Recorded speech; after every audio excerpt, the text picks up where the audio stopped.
नमस्कार, सुबह की बड़ी खबर देख रहे हैं आप। आपके साथ मैं हूं ललित प्रजापति और सबसे पहले बात करेंगे तबादला नीति को लेकर। सरकारी तबादलों पर लगा प्रतिबंध हटेगा।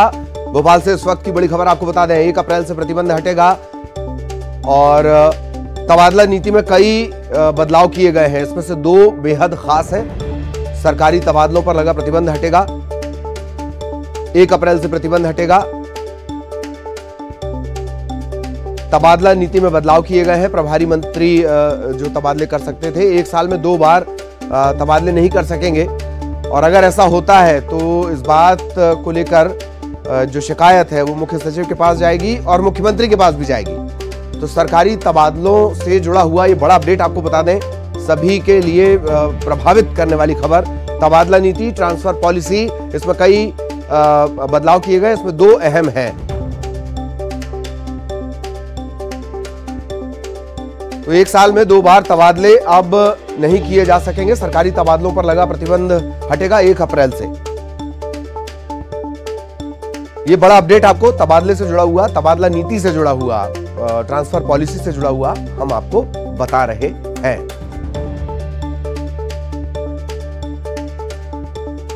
एक साल में 2 बार तबादले भी नहीं कर सकेंगे, ये भी एक अहम बात।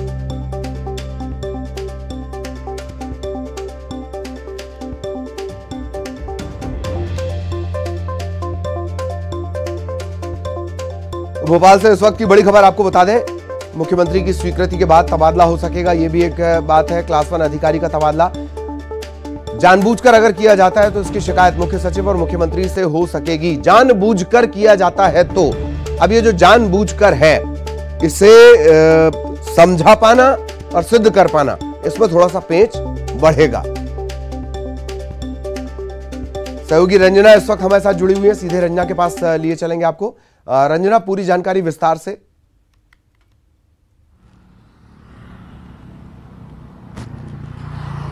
जी ललित, बिल्कुल जो तबादला नीति है वो उस पर रोक लगी हुई थी। अब अप्रैल से वो रोक हटने जा रही है, यानी अब तबादला हो सकेंगे, जिसका इंतजार लोगों को लंबे समय से था। लेकिन इसको लेकर भी कई जो अहम बदलाव हैं तबादला नीति में वो किए गए हैं। इसमें 2 बड़े बदलाव है। वो ये है कि अगर किसी अधिकारी कर्मचारी का ट्रांसफर एक साल में 1 बार हो चुका है तो दोबारा उसका ट्रांसफर कोई भी प्रभारी मंत्री, जिले के प्रभारी मंत्री नहीं कर सकेंगे। लेकिन अगर वो ऐसा करते हैं तो इसकी फाइल जो है मुख्यमंत्री समन्वय तक भेजनी होगी। फिर उसके बाद ही इस पर फैसला लिया जाएगा कि आखिर जो एक बार इनका तबादला किया जा चुका है तो दोबारा इनका तबादला किया जाना है या नहीं। लेकिन अब एक बार अगर तबादला किसी अधिकारी कर्मचारी या शिक्षकों का हो चुका है तो फिर प्रभारी मंत्री अपने स्तर पर दोबारा उनका जो तबादला है वो नहीं कर सकेंगे। दूसरी बात यह भी है कि अगर कोई क्लास 1 अधिकारी है जो कि तबादला होने से नाराज है या उसको लग रहा है कि उसका जो तबादला है वो जानबूझकर किया गया है, तो इसकी शिकायत भी वो मुख्य सचिव से लेकर मुख्यमंत्री तक कर सकते हैं और इस पर जो निराकरण है वो किया जाएगा। हालांकि ये जो जी, मैं आपको यही रोकना चाह रहा था कि ये जो शब्द है जानबूझकर, इसे सिद्ध करना बड़ा टेढ़ी खीर होगा। और तबादला एक ऐसी चीज है, पिछली सरकार में वो उद्योग हुआ करता था, फिर एक नई सरकार आई, वो कह रही कि हम तो साहब कसावट कर रहे हैं। और कसावट करने के सिलसिले में तकरीबन हजारों की संख्या में तबादले अब तक हो चुके हैं। रंजना,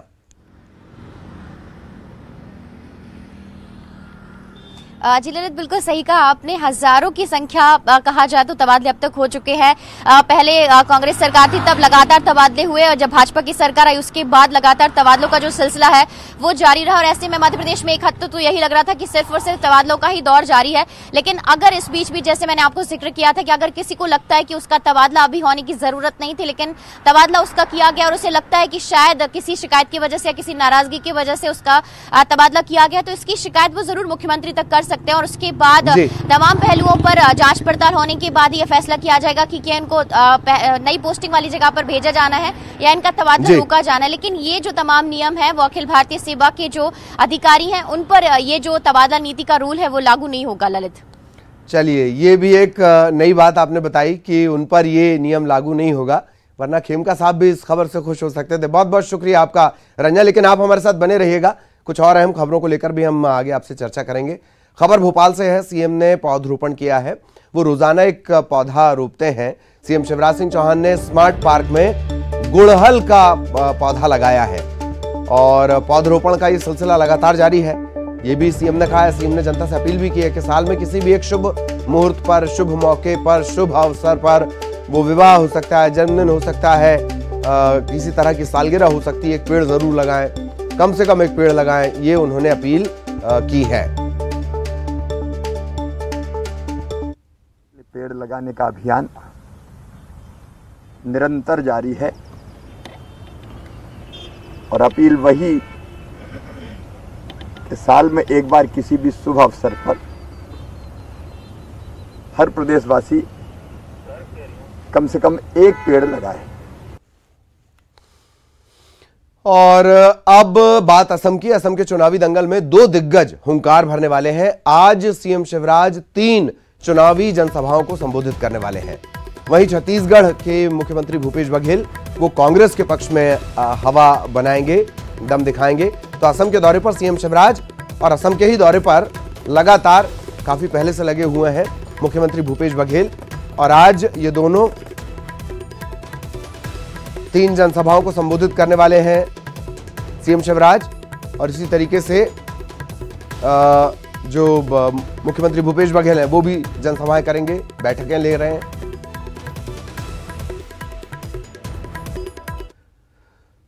तो असम दौरे से पहले सीएम शिवराज ने बयान भी दिया है कि असम में चुनाव प्रचार के लिए वो जा रहे हैं। तबाही और बर्बादी की कगार पर असम था, विदेशी घुसपैठ थी, विकास ठप था, हर तरफ भ्रष्टाचार का बोलबाला था। मोदी जी के नेतृत्व में राज्य सरकार ने विकास किया, कांग्रेस ने 50 सालों में असम को सिर्फ बर्बाद किया। असम में अब कोई घुसपैठ नहीं होगी, असम अब विकास के रास्ते पर है। ये तमाम बातें उन्होंने कही हैं। इस सरकार में तबाही और बर्बादी के कगार पर खड़ा था। विदेशी घुसपैठ, विकास के काम ठप, चारों तरफ भ्रष्टाचार का बोलबाला था। लेकिन मोदी जी के नेतृत्व और आशीर्वाद से वहां के मुख्यमंत्री सर्बानंद सोनोवाल जी और उनकी टीम ने 5 साल में विकास की एक नई गाथा असम की धरती पर लिखी है। आज असम सुशासन का प्रतीक है, विकास का प्रतीक है। कांग्रेस ने 50 सालों में केवल असम को बर्बाद किया। और मिशन असम पर सीएम भूपेश बघेल भी हैं, फुल एक्शन मोड में हैं। असम पहुंचते ही सीएम ने कार्यकर्ताओं की बैठक बुलाई है, चुनावी सभाएं वो लगातार ले रहे हैं। ये 3 तस्वीरें। तिनसुकिया में उन्होंने जनसभा को संबोधित किया, कांग्रेस प्रत्याशी के लिए वोट मांगे, बीजेपी के खिलाफ आरोप पत्र जारी कर वादा खिलाफी के आरोप लगाए। डिब्रूगढ़ में कार्यकर्ताओं को चुनावी जीत का उन्होंने मंत्र दिया।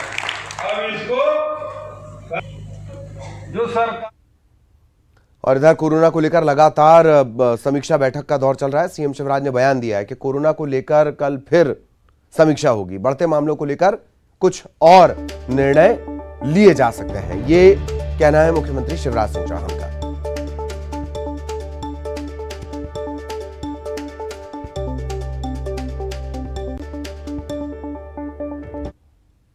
विचार के मैंने निर्देश दिए और कल फिर बैठक होगी। आज संबंधित विभाग तैयारी पूरी करेंगे। कुछ निर्देश कल हमने जारी किए हैं जो आज आए हैं, बताने की, दोहराने की जरूरत नहीं है। और कुछ कदम और उठाने की जरूरत पड़ेगी तो हम उठाएंगे। तो कुछ और कदम उठाने की जरूरत पड़ेगी तो हम उठाएंगे। सख्ती के निर्देश पहले ही दे दिए गए हैं।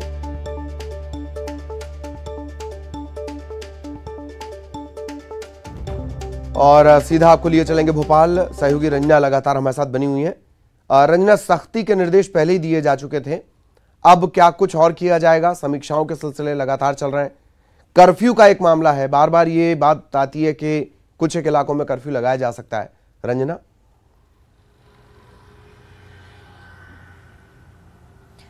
जिले बिल्कुल मध्य प्रदेश में जिस तरह से कोरोना के मामले बढ़ रहे हैं, खास करके इंदौर और भोपाल की बात करी जाए, क्योंकि भोपाल में अगर इससे पहले जब कोरोना का जो के मरीज थे वो शायद अगर उनकी बात करी जाए तो पुराने शहर में उनकी संख्या ज्यादा थी, लेकिन इस बार जिस तरह से मरीजों की संख्या बढ़ रही है वो नए शहर में ज्यादा, इसको लेकर लगातार मुख्यमंत्री शिवराज सिंह चौहान अपनी चिंता जाहिर कर चुके हैं और इस बार भी उन्होंने ये कहा है कि अभी फिलहाल कुछ सख्ती बरतने को लेकर जो नई गाइडलाइन है वो जारी की गई है, लेकिन कल फिर से एक बार समीक्षा की जाएगी और समीक्षा बैठक में ये निर्णय लिया जाएगा कि आखिर मध्य प्रदेश में राजधानी भोपाल में और कुछ शहरों में नाइट कर्फ्यू लगाया जाना है या नहीं, क्योंकि नाइट कर्फ्यू को लेकर लगातार बात कही जा रही है। लेकिन अभी जिस तरह से मामले बढ़ रहे हैं उसको लेकर मुख्यमंत्री शिवराज सिंह चौहान ने कहा है कि अधिकारियों को रिपोर्ट तैयार करने के लिए कहा गया है और रिपोर्ट तैयार होने के बाद कल एक बार फिर से मुख्यमंत्री शिवराज सिंह चौहान समीक्षा बैठक लेंगे और उसके बाद ये फैसला लिया जाएगा कि मध्य प्रदेश में नाइट कर्फ्यू लगाया जाना है या नहीं। हालांकि मुख्यमंत्री शिवराज सिंह चौहान ने यह जरूर कहा है कि जिस तरह से मध्य प्रदेश में लगातार मामले बढ़ रहे हैं तो उसको लेकर महाराष्ट्र से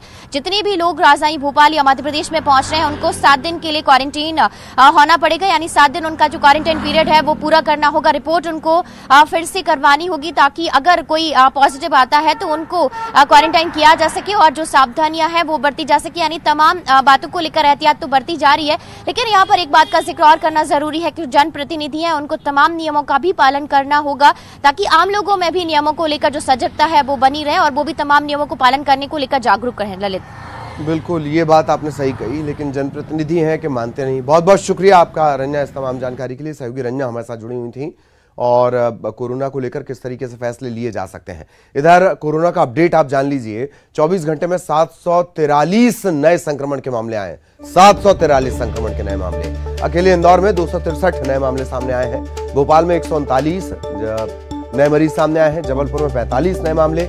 हालांकि 24 घंटे में 513 मरीज जो है वो रिकवर भी हुए हैं।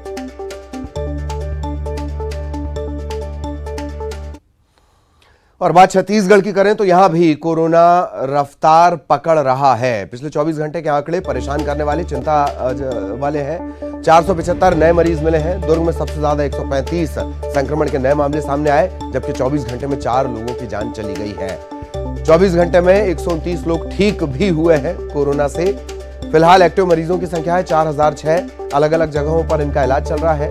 संक्रमण का कुल आंकड़ा यहां बढ़कर पहुंच चुका है 3,17,329। 3,000 से ज्यादा लोग अपनी जान गंवा चुके हैं, जबकि 3,09,433 मरीज ठीक हुए हैं।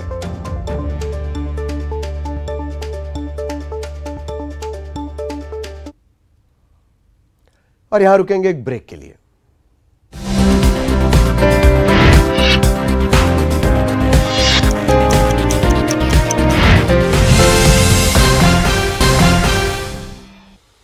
ब्रेक के बाद आपका स्वागत है। मध्य प्रदेश की विधानसभा बजट सत्र जो चल रहा है वो आज से फिर शुरू होने वाला है और आज पहली बार विधायक बने विधायकों को सवाल पूछने का मौका मिलेगा। शुरुआत के 25 सवाल नए विधायक करेंगे। 2018 में 90 विधायक पहली बार चुनकर विधानसभा पहुंचे हैं और इन विधायकों को पूरक सवाल भी पूछने का मौका मिलेगा। नए विधायकों का हौसला बढ़ाने और विधानसभा की कार्यवाही की जानकारी देने के इरादे से इस अनूठी पहल की शुरुआत की गई है।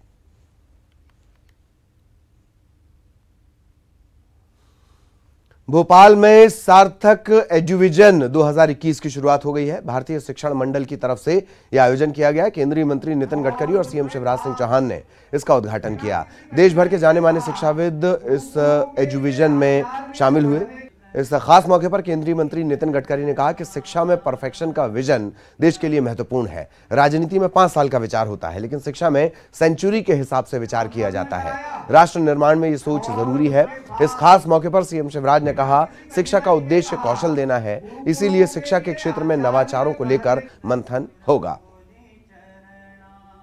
जब तक हमें परफॉर्मेंस नहीं दिखता तो कैसे होगा?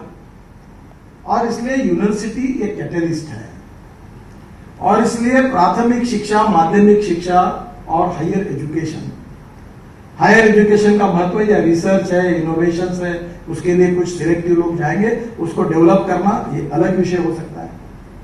और दूसरी ओर माध्यमिक शिक्षा जो मिनिमम आवश्यकता, उसमें कौन लोग जा रहे हैं उनके बारे में आप उसके स्टैंडर्ड तय करने में आपको सोचना होगा। और प्राथमिक शिक्षा का भी आपको वहां कितनी बातें होगी वो भी हो। तो एक तो पहली बात तो ऐसे कि रोजगार और हमारी आर्थिक परिस्थिति को समृद्ध संपन्न करना, इसका संबंध शिक्षा के साथ है। अगर आप सही शिक्षा, सही टैलेंट, सही स्किल, सही हुनर जिन जिन लोगों में वो, चाहे हैंडलूम हैंडीक्राफ्ट में काम करें, रूरल इंडस्ट्री में काम करें, कोई भी टेक्नोलॉजी में काम करें, वो स्वयं रोजगार प्राप्त कर सकते हैं और खुद को नहीं तो रोजगार देने वाले बन सकते हैं। ये विजन एजुकेशन के द्वारा आप भी उनको शिक्षा का एक उद्देश्य कम से कम इतना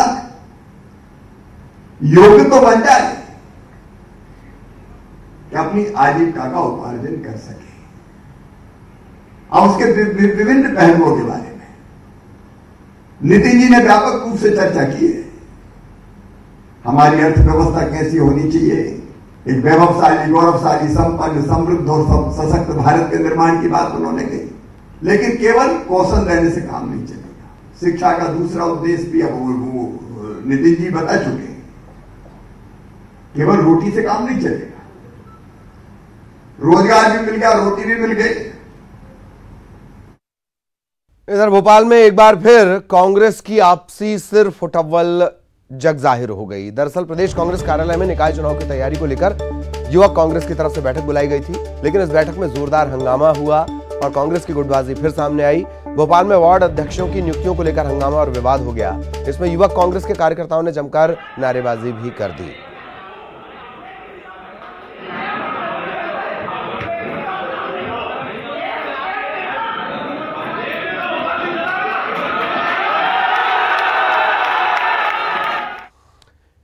इधर मुरैना में बीजेपी के दो नेता आपस में भिड़ गए। योगेश पाल गुप्ता और हरिओम शर्मा में विवाद हो गया। भोजन कार्यक्रम के दौरान धक्का मुक्की हुई और ये विवाद बढ़ने लगा। बीजेपी नेताओं ने हालांकि बीच बचाव किया। प्रदेश अध्यक्ष वीडी शर्मा का ये पूरा कार्यक्रम था और उसी दौरान ये विवाद सामने आया।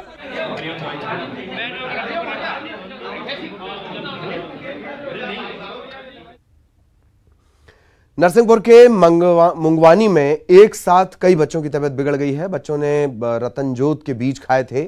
आनंद फानन में 21 आदिवासी परिवारों के बच्चों को नरसिंहपुर जिला अस्पताल में भर्ती करवाया गया। बच्चों का इलाज जारी है। जिला प्रशासन के आला अधिकारियों ने बच्चों का हालचाल जाना। इस मामले में सीएम शिवराज ने ट्वीट किया है। इसके अलावा बच्चों के बेहतर इलाज के निर्देश दिए गए हैं।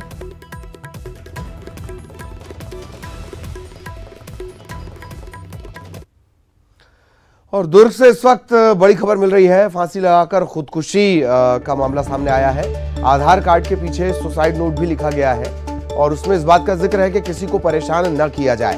भिलाई इस्पात संयंत्र से रिटायर्ड होकर ये किसानी कर रहे थे। अरसनारा गांव की ये पूरी घटना है। अब आत्महत्या की वास्तविक वजह क्या है ये साफ नहीं हो पा रहा है। नंदनी पुलिस इस पूरे मामले की पड़ताल में जुटी हुई है।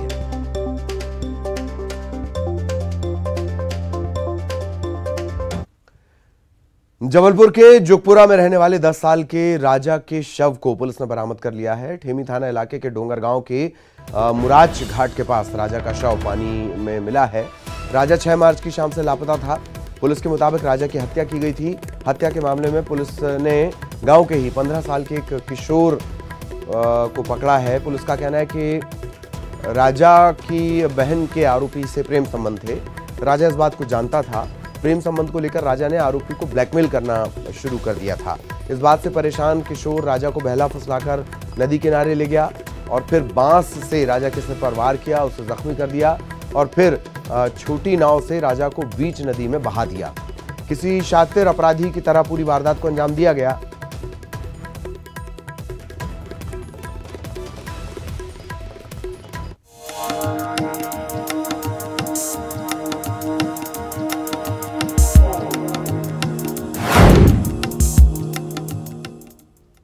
और नैना कैसे फन टाइम अपनी फैमिली के साथ बिता रही है, देखिए।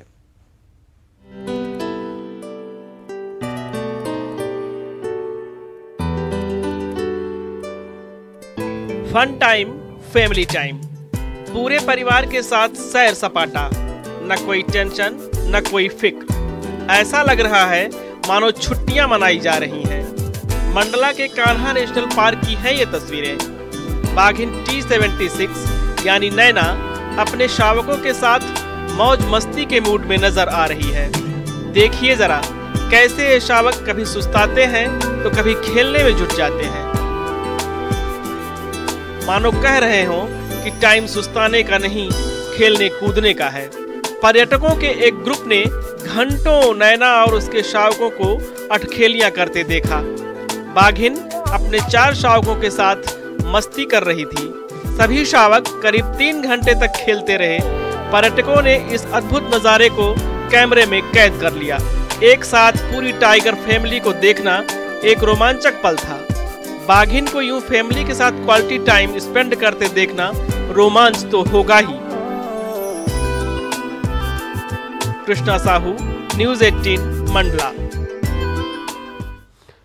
और इसी के साथ इस बुलेटिन में इतना ही। नमस्कार।